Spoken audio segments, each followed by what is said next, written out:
Fakalazana ny fadimy taona start time izao dia efa maromaro ihany ny tolotra nomenay tamin'ity taona ity fa ity angambany no zava-baovao indrindra natolotray ho an'ny mpanjifanay sy ireo izay mbola hanjifanay. Misy ny série antsoina hoe Rihanna io dia film avy any Philippines izay nadikanay tamin'ny teny gasy iray manontolo. Izy io tsy hoe film indray mandeha mivoaka fa série novelas mihitsy. 99 épisode no ao anatiny ary ho alefanay manomboka amin'ny 17 volana septambra avy izao amin'ny 7 sasany hariva ao amin'ny chaîne Gasy Star DTT 108 na les plateformes satellites 788 isan'andro amin'ny 12 fefany ny famerenana ary rehefa sabotsy alahady tahaka ny fanao start time dia mamerina ny herinandro ny série izay nandeha tao aminy ka dia ho alefanay izany amin'ny 7 sasany. Le tantara mitohy hoe Rihanna zany raha ny titre ny voalohany dia The General Daughters fa rehefa nadika taninay tamin'ny teny gasy izy dia nataonay hoe Rihanna ny anarany ilay film. Le General Daughters zany dia efa manambara sady fa zanaka general izy karazana film somary hafa noho ny falefanay eto amin'ny start time izy ity satria tsy vitany hoe resam-pitiavana ihany na ihany koa hoe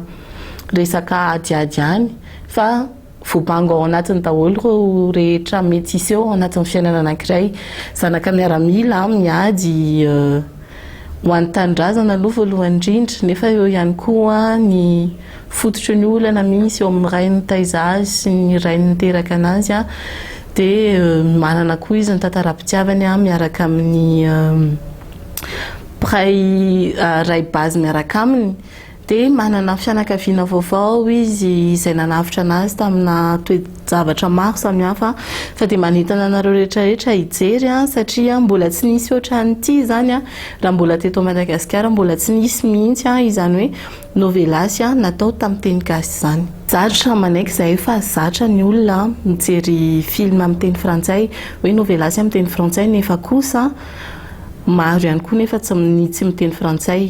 ohatrany hoe maro ihany koa tsy miteny anglisy ka nanapa-kevitra izahay satria tsy hoe vaovao ho an'ny start time sy izany resaka doublage izany fa vaovao ho an'ny Madagasikara satria izahay Madagasikara vao nanao fa izahay tsy na amin'ny start time sanay dia mipetraka amina firenena mihoatra ny 30 any Afrika ary samy manao ny doublage ny seriany amin'ny fitenin'ny zareo tsirairay avy izany série izany ary tsy misalasala izay miteny hoe anisan'ny nazahay ato anatiny raha manao